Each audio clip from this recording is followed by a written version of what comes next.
भाई आप हैं कौन? ये सवाल लोग पूछ रहे हैं उनसे जिन्हें जनता ने अपना प्रतिनिधि चुना था, अपने उत्थान के लिए उन पर विश्वास जताया था।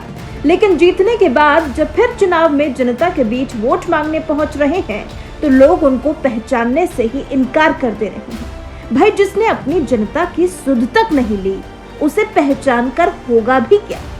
अब नेताओं की मजबूरी हो गई है, वोट चाहिए तो जनता से मिलने, उनका दुख दर्द जानने पहुंच रहे हैं। लेकिन अब मतदाता भी होशियार हो चुका है, उसे समझ में आता है कि कौन उसका हितैषी है और कौन सिर्फ हितैषी होने का नाटक कर रहा है।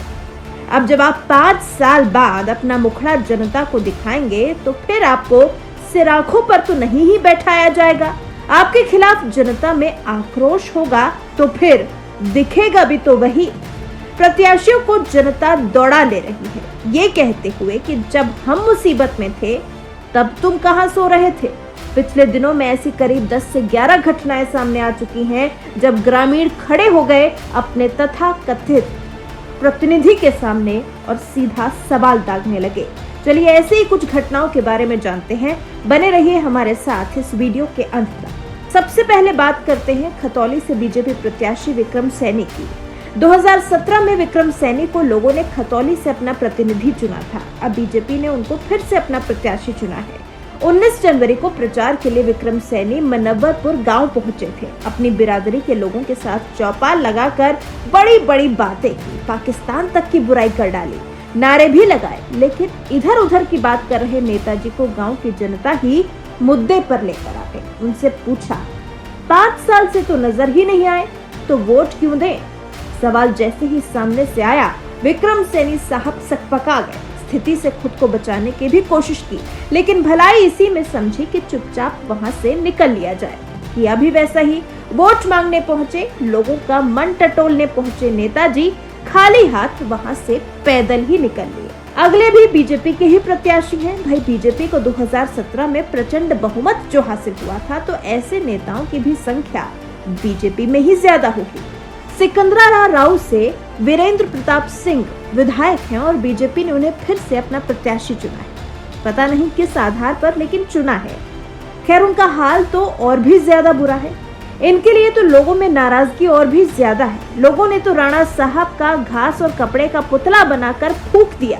दरअसल छत्तीसगढ़ के भिलाई में 1976 से 1996 तक शराब फैक्ट्री में बतौर मैनेजर रहे वीरेंद्र राणा कुछ साल पहले हाथरस आकर बस गए थे। 2015 में बीजेपी ने उन्हें जिलाध्यक्ष बनाया और साल 2017 में सिकंदरा राव से उन्हें टिकट दे दिया गया। टिकट मिला तो किस्मत से वो जीत भी गए, लेकिन जब 5 साल तक उनके क्षेत्र में जनता को उनके दर्शन ही नहीं हुए तो भाई गुस्सा तो फूटेगा ही। लोगों का कहना तो ये भी है कि हम बाहर के प्रत्याशी को आखिर वोट क्यों दें।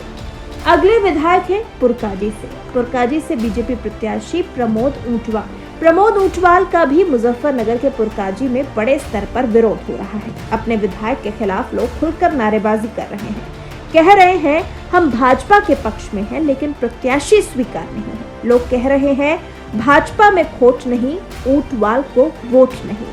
अब अगर ऊंटवाल नहीं बदले गए तो लोग बीजेपी के पक्ष में वोट कैसे ही दे पाएंगे। अब जब 5 साल बाद पहुंच रहे हैं तो लोग पूछ रहे हैं कि अब तक कहां थे।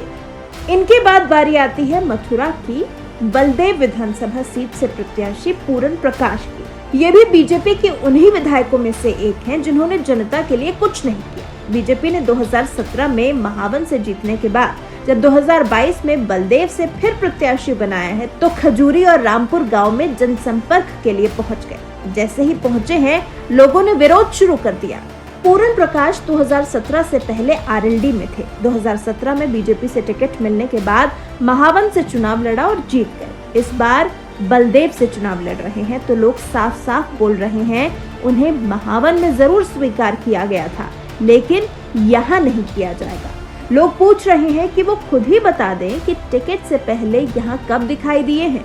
लोगों ने पूरन प्रकाश को गांव से सीधे बाहर का रास्ता दिखा दिया।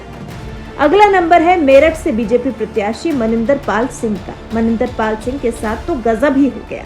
यहाँ की जनता तो उनके खिलाफ कुछ ऐसे आक्रोशित थी कि न सिर्फ उन पर पथराव किया बल्कि उनकी गाड़ी को आग के हवाले करने की भी कोशिश कर डाली। इस बार मेरठ से जिला सहकारी बैंक के चेयरमैन चौधरी मनिंदर पाल सिंह सिवाल खास विधानसभा सीट से चुनाव लड़ रहे हैं। इस सीट से बीजेपी नेता चौधरी जितेंद्र सतवाई विधायक है। पार्टी ने सतवाई का टिकट काटकर जाट बिरादरी के मनिंदर पाल सिंह को इस बार अपना प्रत्याशी चुना है। लोगों का कहना है, नेताजी पहले तो कभी नहीं आए, हम बंधुआ नहीं है कि पार्टी जिसको मर्जी टिकट दे और हम उनको वोट दें। अब यहाँ से बीजेपी प्रत्याशी को वोट मिलने के कितने आसार हैं, उसका अंदाजा आप खुद ही लगा सकते हैं। अब बारी थी बिलारी विधानसभा से बीजेपी प्रत्याशी परमेश्वर लाल सैनी की। बीजेपी ने बिलारी विधानसभा से परमेश्वर लाल सैनी को टिकट तो दे दिया, लेकिन यहाँ तो लोग सैनी के ही विरोधी हैं। यहाँ तो कार्यकर्ता ही प्रत्याशी से असंतुष्ट हैं। भूड़ मरेशी गांव में कार्यकर्ता ने पानी की टंकी पर चढ़कर प्रत्याशी परमेश्वर लाल सैनी का विरोध किया। काफी देर की मशक्कत के बाद कार्यकर्ता टंकी से उतरा। इससे सैनी के मन में इतना डर बैठ गया है कि वो जनसंपर्क अभियान के लिए कहीं भी जाने से बचते नजर आ रहे हैं। अब बात करते हैं चंदौसी से बीजेपी प्रत्याशी गुलाबो देवी की। गुलाबो देवी तो राज्य मंत्री है, उसके बाद भी कभी जनता का हाल जानने नहीं पहुंची, जिससे लोगों में रोष था। लोगों ने पूछ लिया, वही चुनाव जीतने के बाद कभी संपर्क करने आई है, हालचाल लेने आई है? पिछले 5 साल में तो गुलाबो देवी ने मिलने का प्रयास नहीं किया, जनता को समय नहीं दिया। चंदौसी के लोगों का साफ कहना है कि अगर प्रत्याशी नहीं बदला तो फिर वो तो नोटा का ही बटन दबाएंगे। ढकारी गांव के लोगों ने तो गुलाबो देवी के विरोध में उनका पुतला ही फूंक डाला। सिराथू विधानसभा से केशव प्रसाद मौर्य को प्रत्याशी चुना गया। सिराथू में जिला पंचायत सदस्य के पति राजीव मौर्य पिछले कुछ दिन से गायब हैं, जिनकी तलाश नहीं की गई तो लोगों में काफी गुस्सा है। इसी बीच जब यहां से टिकट मिलने के बाद केशव प्रसाद मौर्य अपने लिए वोट मांगने पहुंचे तो लोगों के गुस्से का उन्हें सामना करना पड़ गया। नाराज महिलाओं ने केशव मौर्य चोर है के नारे लगाने शुरू कर दिए। ऐसा मानना है कि सिराथू विधानसभा की बदहाल व्यवस्था की वजह से भी लोग केशव प्रसाद मौर्य से नाराज हैं। डिप्टी सीएम जैसा पद होने के बाद भी उन्होंने सिराथू के लिए कुछ किया ही नहीं। अब बात करते हैं शामली से बीजेपी प्रत्याशी तेजेंद्र निर्वाल की। इन्हें शामली से तीसरी बार टिकट मिला है। 2 बार विधायक रहने के बाद तीसरी बार प्रत्याशी चुने गए हैं। जाट समुदाय के लोगों का कहना है कि गन्ना भुगतान के लिए किसान आंदोलन के समय तो ये दिखाई ही नहीं दिए।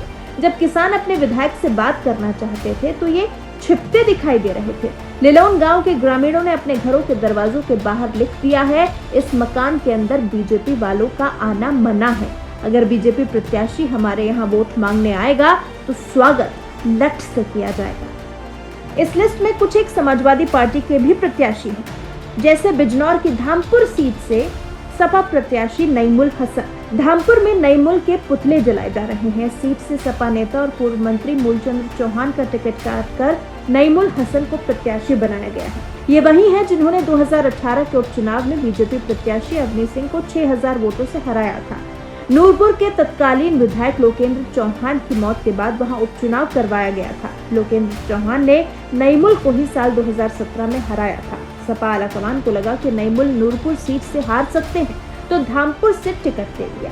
ऐसे में लोगों का कहना है कि नईमुल जब कभी हमारे सुख दुख में शामिल ही नहीं हुए तो हम उनका साथ क्यों दें। पैदल रैलियां निकालकर नईमुल का विरोध किया जा रहा है। जायज है, जब जनता के हित के लिए कोई काम नहीं किया जाएगा तो भला जनता किस आधार पर फिर से आपको अपना प्रतिनिधि चुनेगी। आपको जनता के उत्थान के लिए, अपनी सीट के विकास के लिए कोई कदम तो उठाना होगा ना, जिससे जनता के मन में अपने विधायक के प्रति विश्वास का भाव जागृत हो।